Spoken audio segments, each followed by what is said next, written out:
Hey everyone, it's the Angry Honey Badger, and it's time to take a look at another patch notes. Riot is releasing the patch for Jayce, who will be the 100th champion in League of Legends, if you did not know that. Little fun fact for you.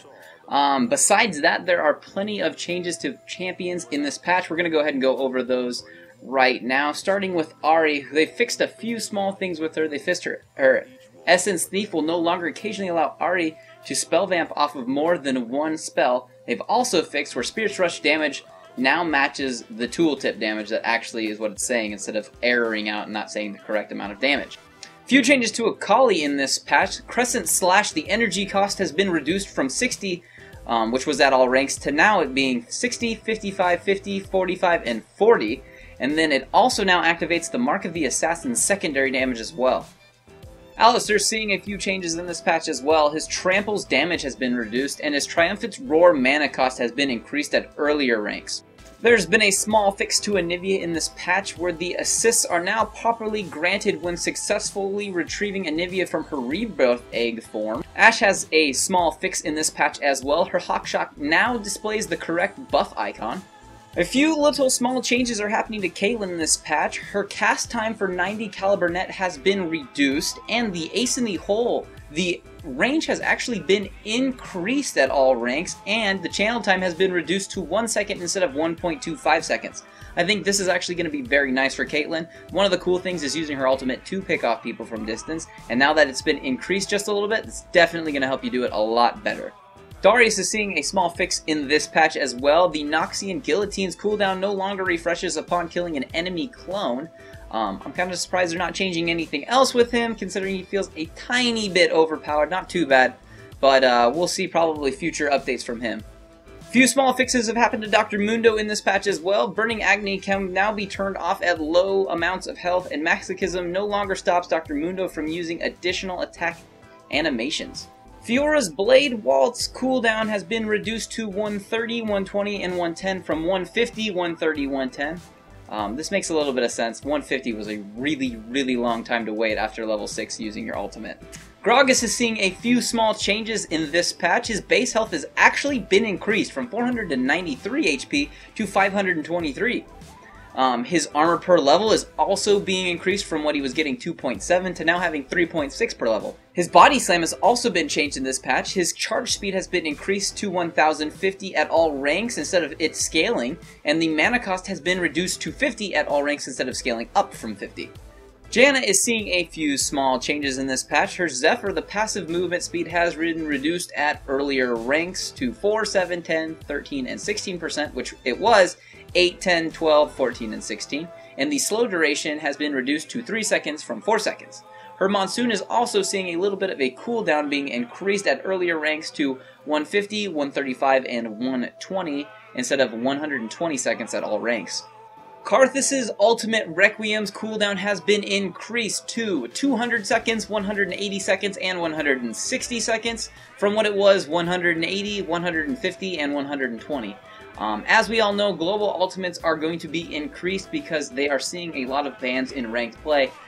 It's not surprising. Requiem being on a 200 second cooldown at level 6 really isn't that big of a surprise to me. Personally, I don't think a lot of people use his ult enough at lower LO rank play, but that's because I think they're all trying to KS with it. So maybe this will make people use it smarter, I don't know. But personally, I don't think this is going to be too much of a problem. Yeah, it's a little bit of an increase, but it's something you have to live with for having an ultimate that does so much damage. Kenan's attack range has been changed in this patch as well. It is now being reduced a tiny bit from having 575 range to now only 550. His attack animations are also now more responsive, so that'll actually be a little nice trade-off. Kog'Maw's Living Artillery is seeing a small change. The additional cost stack maximum has been increased to 10 from 5, and the max mana cost has been increased to 400 from 200.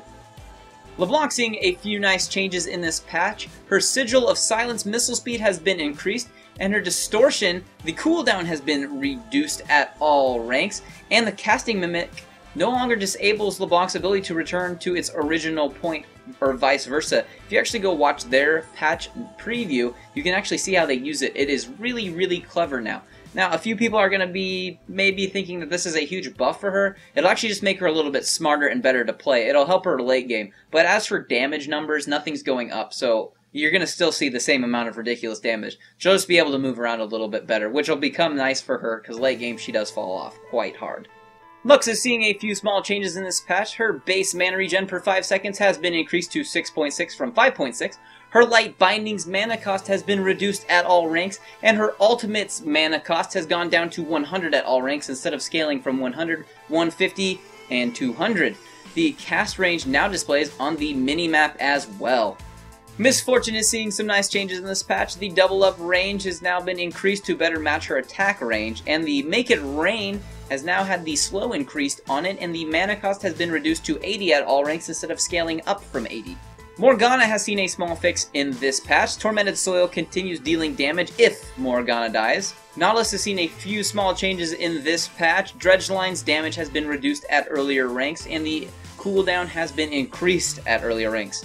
Also, Depth Charge has been reduced damage-wise, and also the cooldown has been increased on that as well. This is a bit of a nerf to Nautilus, but his early game jungling and ganking was very, very strong if you were good with him, so I think they're trying to balance out his early gameplay. Nunu is seeing some nice changes in this patch. His Visionary passive, the attacks required to activate a free spell, has been reduced from 7 attacks to 5 now. Consume's damage has been increased at all ranks. The damage dealt to Dragon and Baron has also been increased for that as well. And the cooldown reduction on that has seen very nice changes as well. It's going to go down 2 seconds at every single rank. It's going to make him a lot better jungler for it, which is going to be nice because he's fun to play in the jungle because his Ice Blasts are hilarious for ganking. Also, his Absolute Zero, the minimum damage if interrupted caused, is now 12.5% instead of 0%, and the maximum damage if interrupted is now 87% instead of 70%, which is also a nice change to him because you could always interrupt his ultimate if you're a good player and you realize that a knockup or some type of other CC would knock him out of it. So now that you'll get a little damage out of his ultimate, it's going to feel nice as well. There are many changes for Orianna in this patch. I will do my best to get through them quickly, but her global spell cooldown has been reduced to 0.15 seconds from 0.5 seconds. The Clockwork Wind-Up base damage has been adjusted a little bit. The damage amplification per stack has been increased to 20% instead of 15%. The maximum stacks have been reduced to 2 from 3. The ability power ratio has been reduced to 0.15 from 0.2. The command attack missile speed has been reduced, the cooldown reduced at later ranks, which will be nice. The damage has been reduced a little bit as well, and the ability power has also been reduced. But the ball now responds faster to all of the other commands you do to it. Command Dissonance ability power has been increased to 0.7 from 0.5. Her Command Protect cast range has actually been increased by 100, and the ball leash range is increased by 100 as well. The ball will also now respond faster to these as well, so it will move quicker to the target location. Command Shockwave's cast time has been increased to 0.5 from 0.4 seconds, and they've also fixed a small little bug on that as well. I know that some of this seems like kind of a nerf to her because of the reductions in damage and ability power on a couple of them. But because the ball is going to be able to move a lot faster to target locations, I think it's going to be a lot easier to get your damage to go off on them. So I think the trade-off will hopefully be worth it. I'm going to be working on a build for her coming up in the next couple of weeks, so look forward to that, and hopefully we can see if too much has changed on her. Rammus's Powerball mana cost has been reduced at all levels, and they reduced the spellcasting and movement delay for the collision. The defensive Ball Curl mana has been reduced also. Sejuani is seeing a small little fix where her run animation now changes according to her movement speed. Shin's Stand United cooldown has been increased because it is a global ultimate. You can't see the theme. Singed now has new spell effects for all skins, with the exception of the Riot Singed Squad, which retains its unique Poison Trail, which is nice because I have that skin. Sona's seeing a small change to her Hymn of Valor. The mana cost has been reduced at earlier ranks from what it was 65 at all ranks. Now it starts at 45. And the champion prioritization range slightly increased to better match her attack range. Soraka's seeing a few small changes in this patch. Her Astral Blessing armor buff duration has been reduced to 3 seconds from what it was 5 seconds. And Wish, the cooldown has been increased at all ranks. Now it's at 160, 145, and 130. and it was at 120, 110, and 100. So, Global Alt, once again, creator cooldown. They've done a small little fix on Vigor for this patch. They fixed a bug where Vigor no longer gains Baleful Strike's champion kill bonus when he kills a champion clone. Xerath is seeing a few small changes. His Locus of Power, the magic penetration bonus, has been increased at all levels, and the Mage Chain's missile speed has been increased, along with the ability power ratio as well. Ziggs is seeing a small change in this patch. His Bouncing Bomb's mana cost has actually been reduced at all ranks, which will be nice for him. Zillion's small fix for his Chrono Shift now grants assists even if the target does not revive. There's been a few item changes in this patch. Athena's Unholy Grail, the ability power has been increased by 10, so now it's at 90. Its magic resist has also been increased from 36 to 40 now. Not sure why they're buffing this item, but I will definitely accept it. I've been buying it on a few champions, and I like it a lot as an item. Ionic Spark is seeing a small change in this patch. Its cost has now been reduced from 2300 gold to 2100 gold, and the chain lightning damage has actually now been increased to 125 from 110. Quicksilver Sash combined gold cost has been increased from 700 to 900 now, and the magic resist has been reduced from 56 to 48.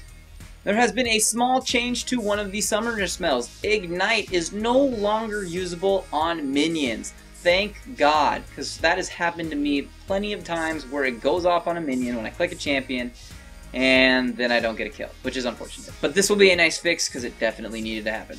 That is going to be it for this patch notes. That's everything important that they've changed in the game relating to champions, items, and summoner spells. If you guys haven't noticed, if you look at one of the champions, when it is up, if there is a little box around it and you see the little window opener icon, that means that I have a build for that champion. You can go ahead and click right on that picture of them and it'll open in a new tab, so you can go ahead and do that while you're watching any of them. It'll pause the video as well, so go ahead and click on any of those if you want to watch a build video of mine that I've made for them. Other than that, guys, I will probably just see you in the next build video or next patch.